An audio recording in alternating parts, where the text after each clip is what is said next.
They say revenge is a dish best served cold.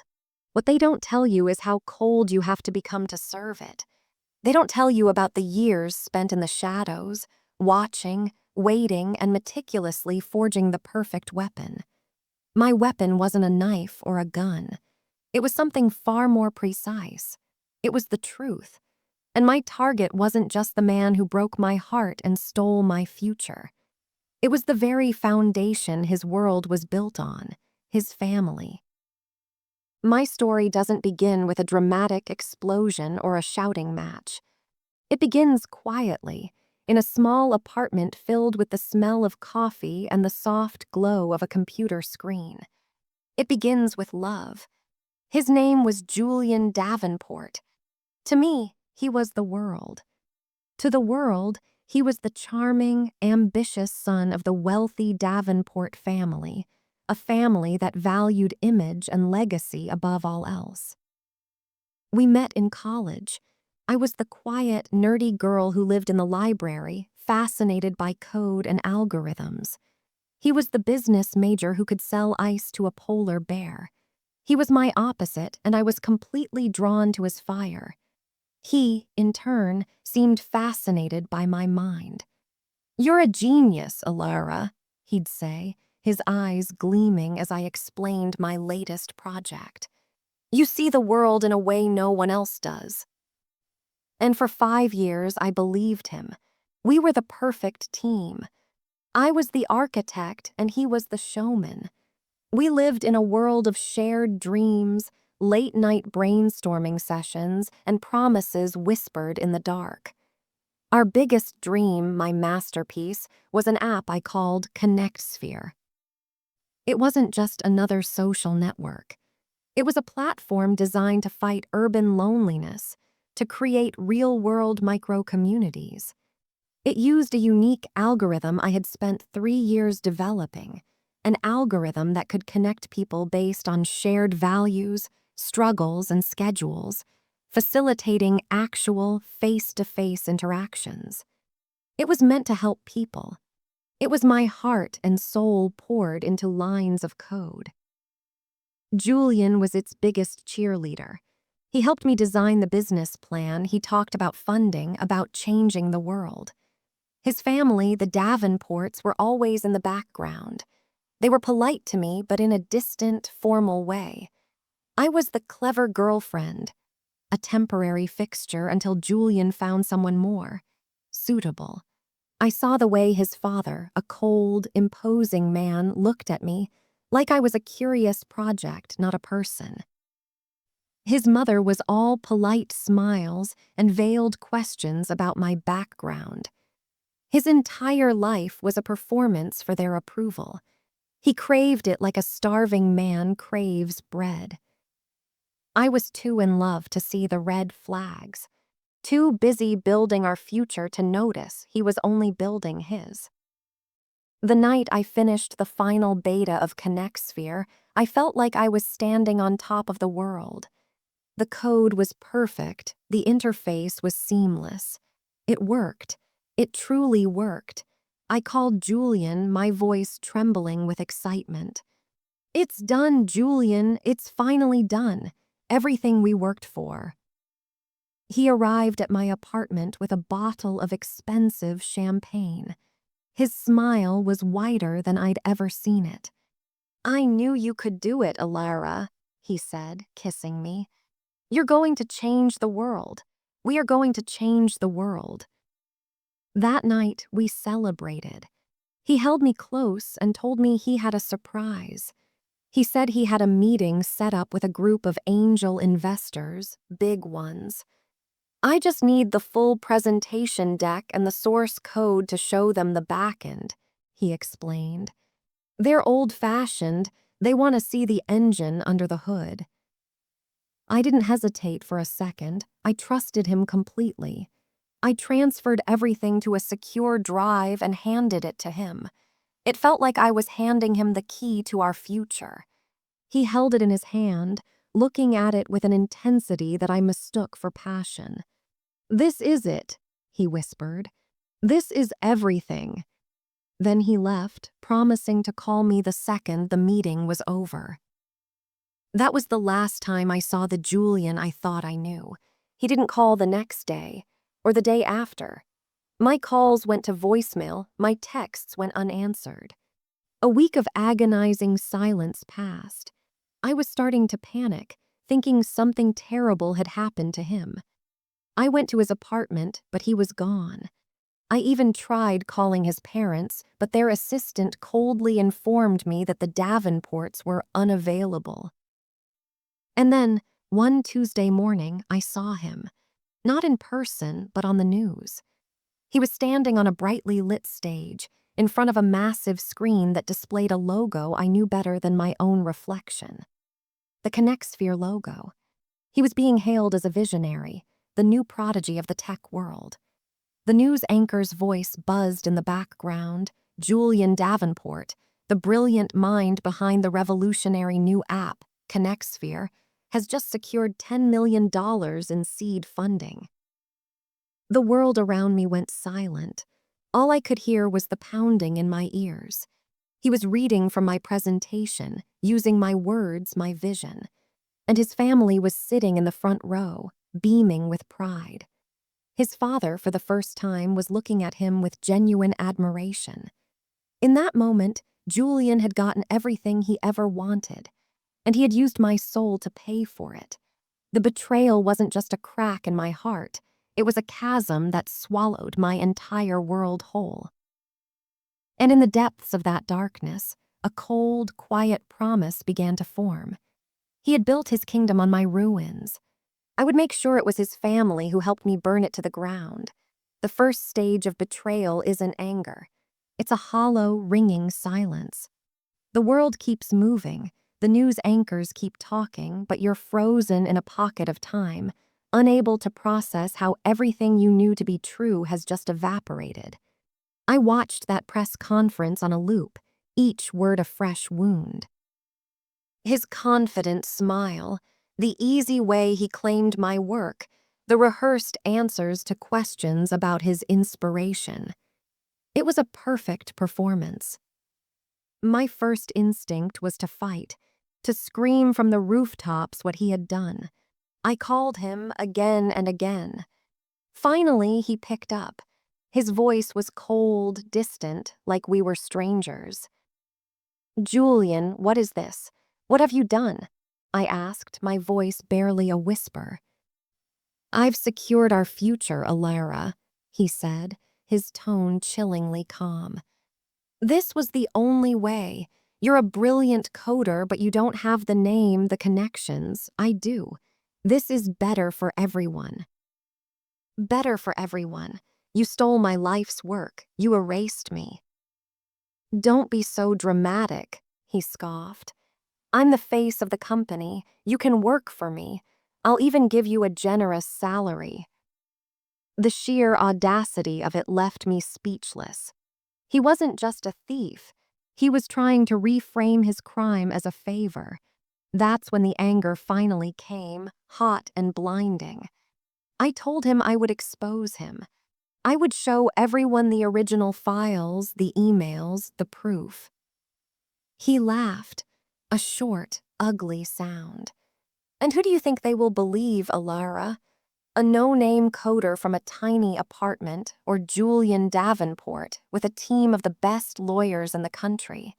My family will bury you in legal fees before you can even step into a courtroom. Think about it. It's your word against mine. And my word is backed by $10 million and the Davenport name." He was right, and that was the most devastating part. He had planned for this. He knew I was powerless. But I had to try. I went to the Davenport's home, a massive, sterile mansion that looked more like a museum than a home. I was desperate, hoping that maybe, just maybe, his parents didn't know the whole story. Maybe they could talk some sense into him. His mother, Eleanor Davenport, answered the door. Her polite smile was gone, replaced by a mask of ice. "We have nothing to say to you," she said before I could even speak. Please, I begged. You don't understand. Julian stole my work. Connexsphere is mine. I have proof. His father appeared behind her. His voice was low and menacing. Listen to me, young lady. My son is a visionary. You are a bitter, delusional girl who couldn't handle his success. If you ever come near my family or my son again, I will make sure you regret it. Our lawyers will not be as polite as I am being. They shut the door in my face. In that moment, I understood. They weren't just protecting their son. They were protecting their name, their legacy. They were complicit. They would rather believe a convenient lie than accept an inconvenient truth. They were part of the crime. And that's when my plan began to change. Destroying Julian wasn't enough. He had used his family's power and reputation as a shield. So I would turn that shield into a weapon against him. I would not just take back what was mine. I would make his own family, the people whose approval he so desperately craved, be the ones to strip him of everything. The next few months were a blur of grief and despair. I lost my apartment. I sold my laptop. I was broken. But every time I felt like giving up, I would see his face on a magazine cover, celebrated as a genius. I would see his family beside him, their proud smiles like daggers in my heart.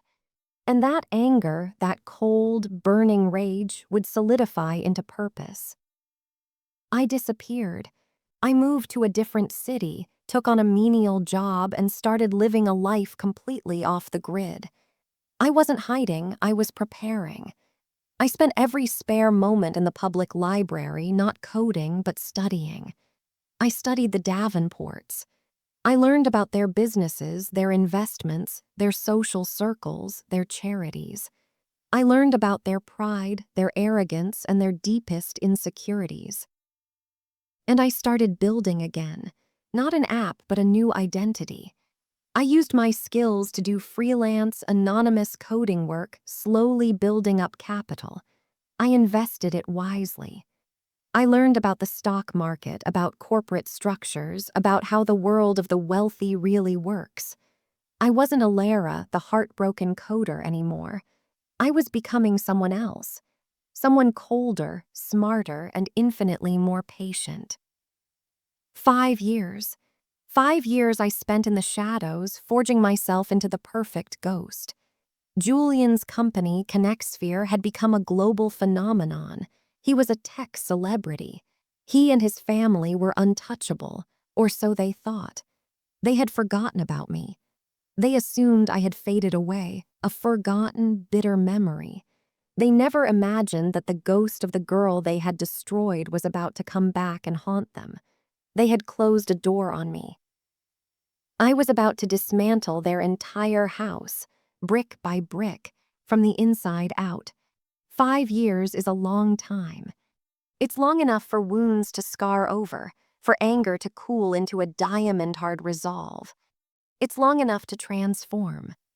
The girl who cried at the Davenport's doorstep was gone. In her place was a woman who understood that the most effective wars are not fought with brute force, but with strategy and psychological precision. I had a new name, Lena. I had a new company, a boutique digital strategy firm that was making quiet, powerful waves. My clients were high profile, but I remained anonymous, a faceless expert known only for delivering impossible results. My new life was a carefully constructed fortress, built with the money I had earned and the knowledge I had acquired. My plan was not to expose Julian overnight. That would be too simple, too messy. The world loves a comeback story, and he could easily spin it as a jealous ex trying to ruin him. No, my plan was far more intricate. I had to poison the roots of his success, not just chop down the tree. And the roots were his family. The first phase was infiltration. I needed to get close to the Davenports again, but not as Alara. As Lena. I researched their philanthropic activities and found my entry point: the Davenport Foundation for the Arts, his mother Alina's passion project. It was her baby, the one thing that was truly hers, separate from her husband's corporate empire. My firm made a substantial, anonymous donation to the foundation, enough to get noticed. A week later, as I predicted, I received an invitation to their annual fundraising gala. It was the most exclusive event of the year, a gathering of the city's elite. It was the perfect stage. Getting ready for that gala felt like putting on armor. I wasn't the girl in jeans and a hoodie anymore. I was Lena, dressed in a simple but elegant black dress, my hair styled, my demeanor calm and confident. When I walked into that ballroom, my heart was hammering, but my face was a mask of serene composure. The room was glittering, a sea of fake smiles and expensive jewelry. And then I saw them, the Davenports. They were holding court in the center of the room. Julian was there, looking smug and successful, a different woman on his arm. His parents looked at him with that sickening, proprietary pride. For a moment, the old anger flared, but I pushed it down. Emotion was a liability. I didn't approach them directly. Instead, I made my way to Alina. She was talking to the museum curator. I waited for a pause in their conversation. "Mrs. Davenport," I said, my voice smooth and respectful. "I'm Lena. It's an honor to finally meet you. The work your foundation does is truly inspiring." She looked at me, her eyes scanning my appearance, making a calculated assessment. "Lena," she said, the name unfamiliar to her. "Thank you for your generous contribution." "It was my pleasure," I replied. "I believe that technology and art have a shared future. Both are about creating something from nothing, about seeing the world in a new way." My choice of words was deliberate. Her interest was piqued. "That's a very insightful way to put it. What is it that you do?" "I run a small digital strategy firm. We help legacy institutions adapt to the new digital landscape," I explained, framing my work in a way that would appeal directly to her. Her foundation was old-fashioned, struggling to connect with a younger audience. I was offering a solution to a problem she didn't even know she had. We spoke for 10 minutes. I never mentioned Julian. I never mentioned ConnectSphere. I only talked about her foundation, her vision, and how technology could amplify it. I was planting a seed. By the end of our conversation, she was intrigued. "You must come by the foundation offices sometime," she said. "I'd love to hear more of your ideas." "I would be honored," I replied, and then I gracefully excused myself. Phase 1 was complete. I was in. Later that evening, I had a chance encounter with Julian's sister, Clara. She was the quiet one in the family, an artist who always seemed a little out of place amidst her family's corporate ambition. I found her by the terrace, looking out at the city lights. "It's a beautiful view," I said, standing beside her. "Sometimes I think the city looks better from a distance." She gave me a small, sad smile. "Everything looks better from a distance." We talked for a bit about art. I could tell she was smart and more perceptive than the rest of her family. I decided to take a small risk. "Your brother has done incredible things with ConnectSphere," I said casually.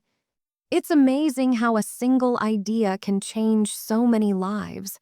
The algorithm is particularly brilliant. It's so empathetic. It's rare to see that kind of emotional intelligence in code." I watched her face carefully. A flicker of something crossed her features. "Julian was always full of big ideas," she said, but her voice lacked conviction. "It's funny," I continued, as if thinking aloud. "A friend of mine was working on a very similar concept years ago, a project about fighting loneliness. She poured her heart into it, but she never got it off the ground." I sighed softly. I guess timing and connections are everything. I left it at that. I let the words hang in the air between us. I hadn't accused anyone of anything. I had just told a story. But I knew that for someone as perceptive as Clara, a story like that would stick. A tiny splinter of doubt lodged in her mind. As I left the gala, Julian walked past me. Our eyes met for a fraction of a second. There was no recognition in his. To him, I was just another face in the crowd. And that's exactly what I wanted. He was living in the spotlight, blind to the ghost in the machine who was methodically pulling the levers of his downfall. The whispers had begun, and soon they would grow into a storm. The weeks following the gala were a masterclass in patience. I met with Alina Davenport twice at her foundation's offices. I presented a full digital strategy proposal, pro bono, as a gesture of my firm's commitment to the arts. The proposal was brilliant, of course. It was designed to solve all her problems, to make her foundation relevant and celebrated. She was completely won over. I became her trusted, unofficial advisor. This gave me a legitimate reason to be in their world. I was Lena, the digital prodigy who was helping Alina. It was the perfect cover. Through this position, I gained access, not to computer systems, but to something far more valuable: their conversations, their dynamics, their vulnerabilities. My next target was the patriarch, Richard Davenport. He was a man who respected only power and profit. He saw my work with his wife's foundation as a quaint hobby, but he was intrigued by my firm's success. I engineered a chance meeting at a business luncheon. "Lena," he said, his handshake firm, "Alina is quite taken with you. You've done wonders for her little project." "Alina's passion is inspiring," I replied, carefully choosing my words. "I just provide the tools. My real interest lies in legacy, building something that lasts, much like what you've done with Davenport Industries, and what Julian is doing with ConnectSphere." I watched him preen at the mention of his legacy. "Julian is a true Davenport," he said with pride. "He built that empire from the ground up. An idea he had in his dorm room, can you believe it?" This was the opening I was waiting for. I smiled, a knowing, confidential smile. Oh, I'm sure the core idea was his, but the execution is what matters.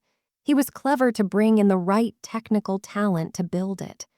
The coding on that platform is something else. It has the signature of a very specific, very rare kind of developer. He must have hired the best. I was praising Julian, but I was also subtly rewriting history. I was reframing him as a smart businessman who hired genius, not a genius himself. It was a small shift, but for a man like Richard, who believed his son was a visionary creator, it planted a tiny seed of a different narrative.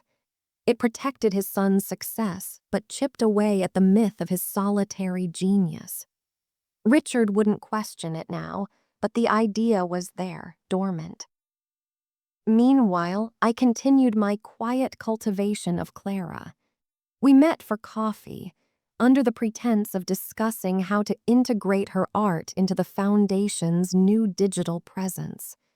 We talked more about her life, her feeling of being an outsider in her own family. "They just don't get it," she confided in me one afternoon. For them, success is measured in stock prices and headlines. If it can't be quantified, it doesn't have value. And Julian's success is very quantifiable, I said gently. She sighed. He's all they talk about, the visionary. But sometimes, I don't know, I remember him back in college.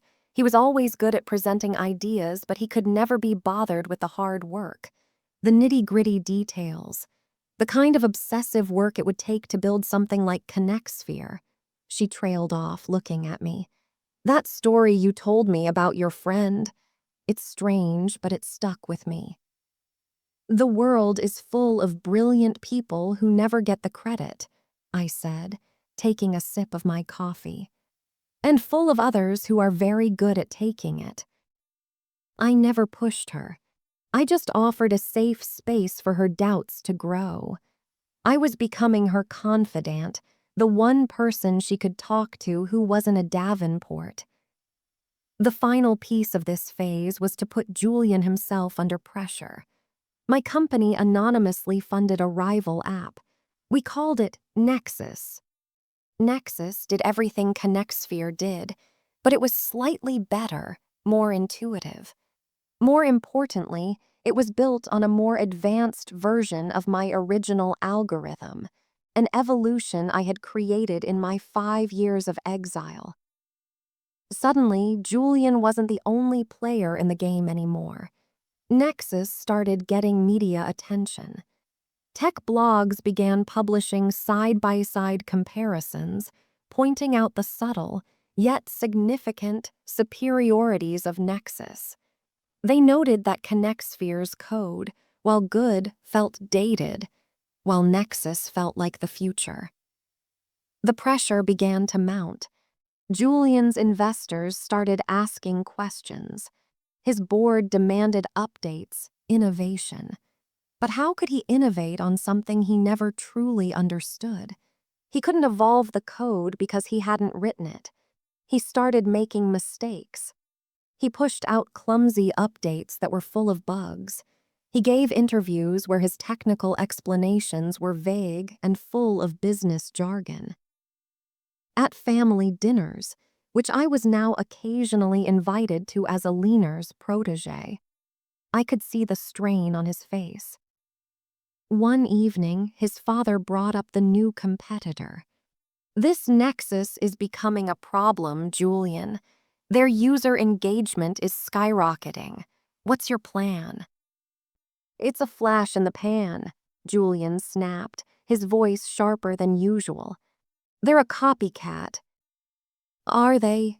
Richard asked, his voice dangerously quiet. Their core technology seems more advanced. I had our tech team look at it. They're impressed. Annoyingly so. Julian fumbled for an answer.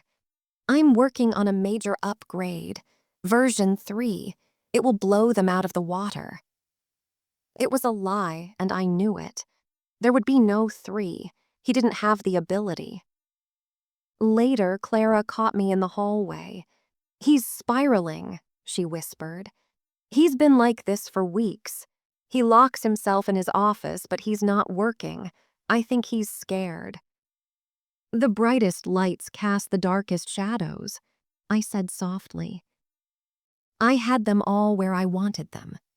The mother who trusted me, the father who was beginning to question his son's myth, the sister who was riddled with doubt, and the golden boy himself, cracking under the pressure of maintaining a lie that was becoming too heavy to carry. The stage was set. All I needed was the perfect moment for the curtain to fall, and I knew just the one. The annual Innovator of the Year awards ceremony. Julian was the guest of honor, receiving a special Innovator of the Decade award for his transformative work with ConnectSphere. It was meant to be the crowning achievement of his career. For me, it was the perfect stage for his final act. The Innovator of the Year Awards was the most prestigious event in the tech industry. It was a night of celebration, of self-congratulation, a spectacle of success. For Julian, Being named Innovator of the Decade was the ultimate validation.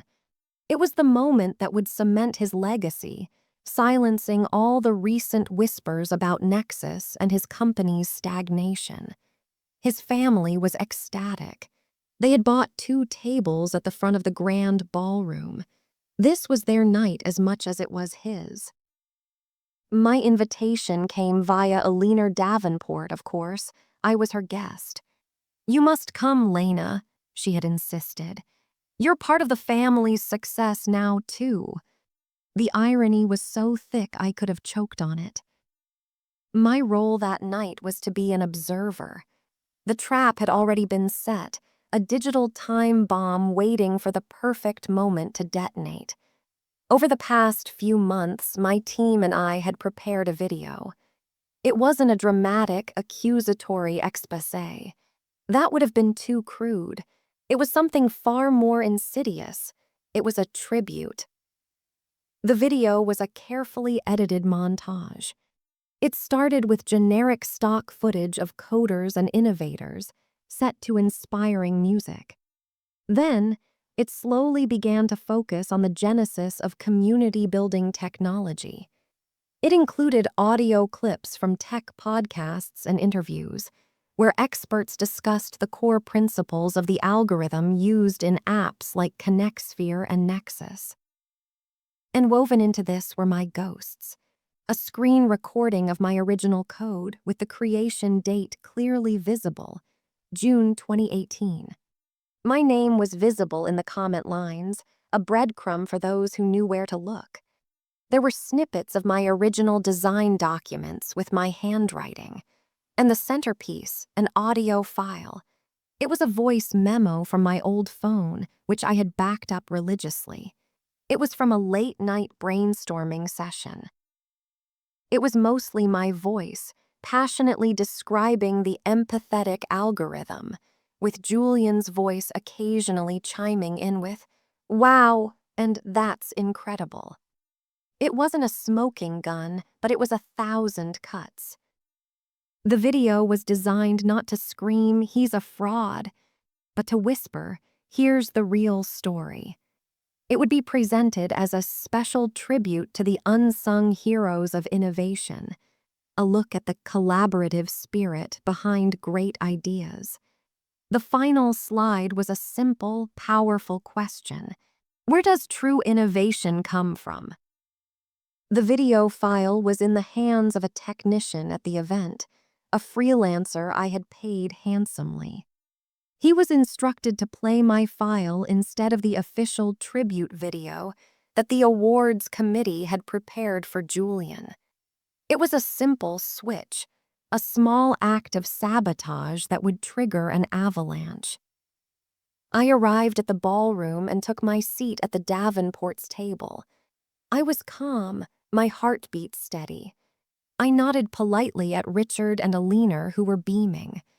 I shared a quiet, knowing look with Clara, who looked nervous and unhappy. Julian was at the head table, soaking in the adoration, a king in his castle.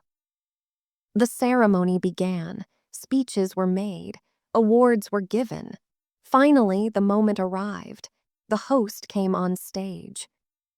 "And now," the host boomed, his voice echoing through the hall, "it is my distinct honor to present the Innovator of the Decade award to the man who taught us all how to connect again. A true visionary, the founder of ConnectSphere, Mr. Julian Davenport." The room erupted in applause. Julian stood up, buttoned his jacket, and walked to the stage with that practiced, confident stride. He shook the host's hand, accepted the heavy glass trophy, and turned to the podium. "Wow," he began, his voice thick with fake humility. "I'm speechless. When I first had the idea for ConnectSphere in my dorm room all those years ago." He continued with his well-rehearsed speech, a tapestry of lies I knew by heart. I kept my eyes on him, but my focus was on the giant screen behind him. Any second now. And so I want to thank my family for always believing in me, he was saying, his voice swelling with emotion. And to all the dreamers out there, never give up. One single idea can change the world. As he finished, the host returned to the podium. Thank you, Julian, a true inspiration. And before you go, we have a special tribute video looking back at the incredible journey of ConnectSphere. Julian turned, a proud smile on his face, ready to watch his own highlight reel. The lights in the ballroom dimmed. The screen flickered to life. My heart began to pound. The music started, the inspiring, generic melody I had chosen. The first few images were from the official video, shots of the ConnectSphere logo, happy users, press clippings. And then it happened. A subtle glitch. The screen flickered for a second, and then my video began. The montage of anonymous coders, the audio clips of experts, and then the screen recording of my code. The date glowing in the corner, 2018, a year before Julian founded his company. A confused murmur rippled through the audience. I watched the Davenport's table. Elinor frowned, confused. Richard leaned forward, squinting at the screen. Clara's eyes were wide. Then came the voice memo. My voice, young and full of passion, filled the silent ballroom. And the key is that it doesn't just match interests, it matches emotional availability. It's about empathy, Julian. That's the secret ingredient. Julian's face, projected in a small window on the screen, went pale. His smile vanished, replaced by a look of pure, unadulterated panic. The entire room was silent, watching this bizarre, unexpected tribute. The final slide appeared, the question hanging in the air like a death sentence. Where does true innovation come from? The video ended. The screen went black. The lights came up. 1,000 pairs of eyes were on Julian, who was frozen at the podium, his face ashen. The performance was over. The unraveling was about to begin. For a full 10 seconds, the ballroom was trapped in a deafening silence. It was the kind of silence that's so total, you can hear your own blood roaring in your ears. Everyone was staring at Julian, waiting for an explanation.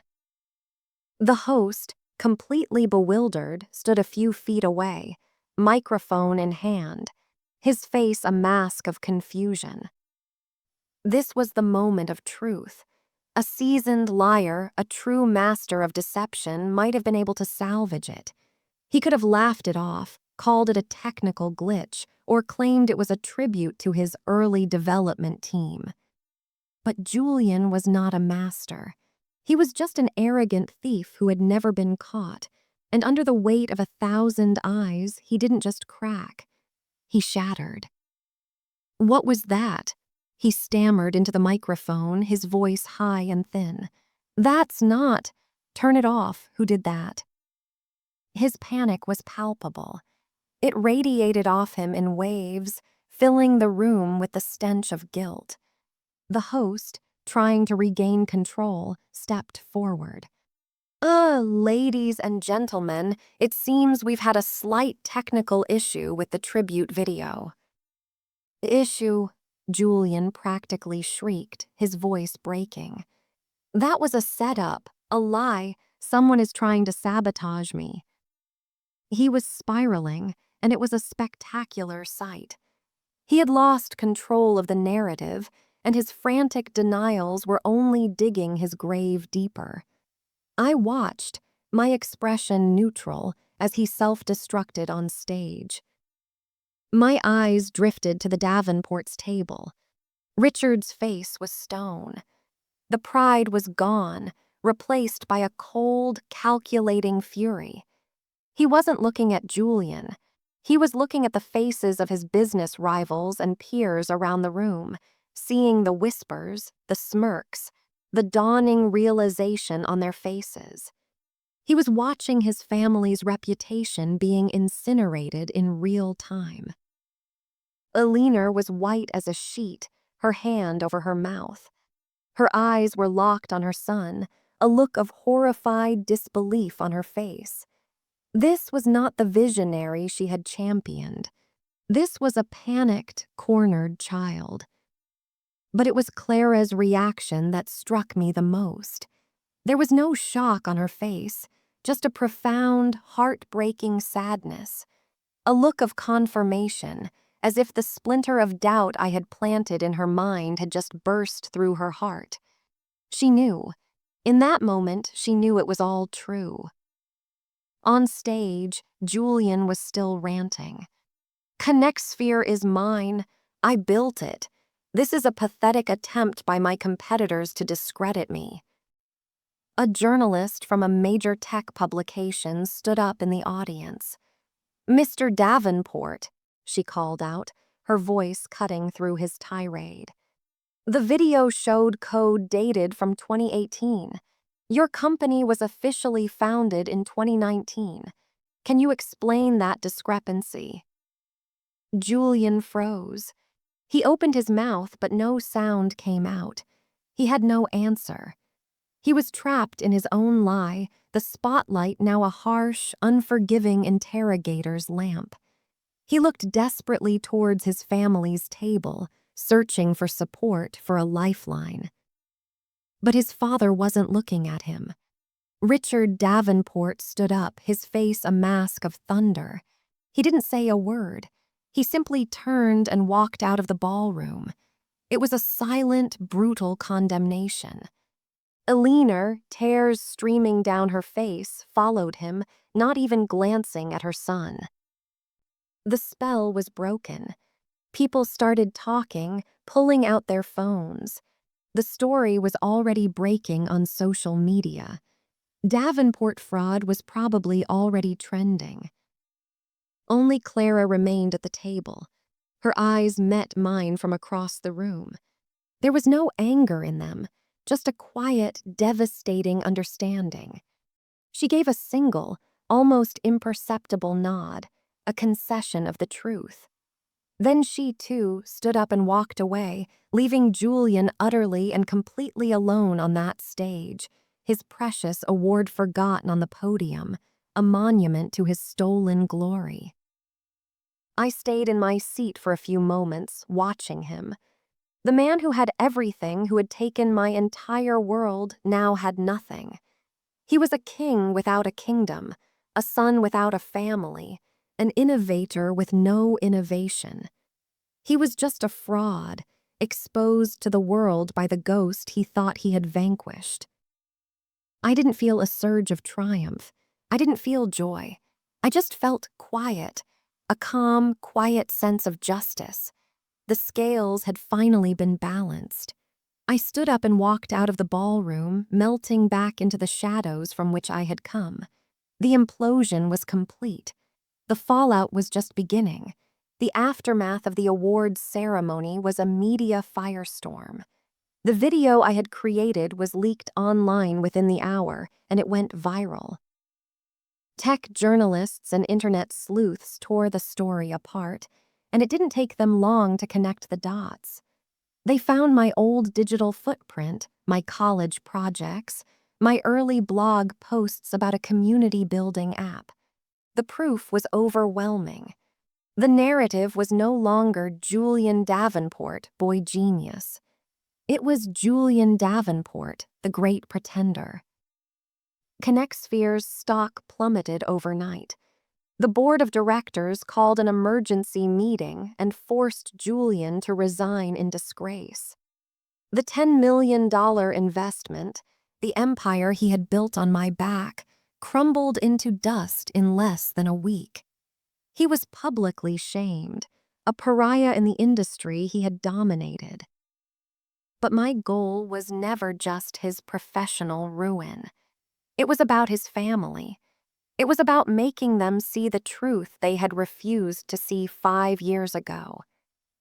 About 2 weeks after the awards night, a package arrived at my office. It was a simple, elegant box. Inside, there was no letter, just a small, framed painting of a city skyline at dawn. It was one of Clara's. Tucked into the back of the frame was a handwritten note. It read, "Lena, or should I say Alara? There are no words to apologize for what my family did to you, and what I allowed to happen through my own willful ignorance. We chose a comfortable lie over a difficult truth. We failed you, but more than that, we failed ourselves." My father has not spoken to Julian since that night. The humiliation was a blow he cannot recover from. My mother is heartbroken. We are a family of ghosts now, haunted by the legacy we tried to build on a lie. Julian is gone. He left town. He is no longer a Davenport in my father's eyes. You didn't just expose him, you exposed all of us. You held up a mirror and we hated what we saw. I don't know if this painting means anything to you, but for me, it represents a new beginning, a dawn after a long, dark night. I hope you can find that too. You deserve peace. Thank you for the truth, even if it destroyed us. Clara. I held the note for a long time. My revenge was complete. The title of my story had come true. His entire family had turned their backs on him. They had disowned him, erased him from their legacy, not because he was a thief, but because he was a failure who got caught. Because he had embarrassed the Davenport name. In the end, it was their pride, the very thing Julian had catered to, that became his undoing. A few days later, I got the confrontation I was half expecting. Julian found me. He was waiting outside my office building, a shadow of the man he once was. He looked thin, tired, and his eyes were filled with a venomous rage. "You," he hissed, his voice raw. "You did this. You destroyed my life." I looked at him, and for the first time I felt nothing. No anger, no pain, just a hollow sort of pity. "I didn't destroy your life, Julian," I said, my voice calm and even. "I just turned the lights on. You were the one living in the dark." "My family. They won't even speak to me. They threw me out like I was nothing." "They didn't turn on you because you lied to me, Julian," I told him, the final, brutal truth. "They turned on you because you got caught, because you humiliated them. You built your entire life on their approval, and when you couldn't deliver the perfection they demanded, they abandoned you. You were never a son to them. You were an asset, and your value just dropped to zero." He stared at me, his face crumbling as the reality of my words hit him. He had lost everything, not for the crime itself, but for the failure to maintain the illusion. "I gave you a chance, Julian," I said, my voice softening just a little. "I tried to tell them the truth 5 years ago. You all shut the door in my face. You left me with nothing. The only difference between you and me is that I rebuilt myself on a foundation of truth. You built a palace on sand, and the tide always comes in." I walked away, leaving him standing on the pavement, a ghost in the city that once worshipped him. There was nothing more to say. The score was settled. The echoes of his downfall would reverberate for years, but my part in the story was over. The kingdom was in ashes, and the king was in exile. Justice, in its own cold and quiet way, had been served. So what happens after the war is won? What do you do when the singular focus that has driven you for 5 years is suddenly gone? There's no victory parade, no cheering crowds, there's just silence. In the months that followed, I had to figure out who Lena was without the mission. Or, more accurately, who Alara could be now that she was free. My company continued to thrive. The story of what happened at the awards ceremony became a legend in the industry, and my reputation as a brilliant, ruthless strategist was solidified. I had money, respect, and power, all the things Julian had tried to steal from me. But I found that none of it brought me the happiness I thought it would. The satisfaction of my revenge was real, but it was a cold, sterile thing. It didn't fix the past. It didn't erase the pain or the years I had lost. It simply balanced a cosmic scale. One day, I found myself sitting on a bench in a park, watching a group of kids trying to build a kite. They failed again and again, the flimsy structure collapsing, but they just kept laughing, picking up the pieces and trying again. They weren't focused on the final product. They were enjoying the act of creating something together. And in that simple moment, I understood. My revenge, as justified as it was, had been born from destruction. I had spent 5 years focused on tearing something down. Julian's betrayal had forced me to become an architect of chaos. But that wasn't who I was. I was a builder. I was the girl who wanted to create ConnectSphere not for fame or money, but to help people feel a little less alone. I had reclaimed my story. I had taken back my name, but I hadn't yet reclaimed my purpose. The next day, I went to my office and made a decision. I sold my strategy firm for a small fortune. I took the money and started a nonprofit foundation. Its mission is to fund and mentor young, underrepresented innovators, the brilliant minds who have the ideas but not the connections or the family name to back them up. We provide the resources, the legal protection, and the support they need to bring their visions to life, ensuring that no one else has their dreams stolen the way mine was. I am Alara again, not the naive girl who trusted too easily, but not the cold, vengeful woman I had to become, either. I am someone new. Someone who understands that true power isn't about destroying your enemies. It's about building a world where people like them can't win in the first place.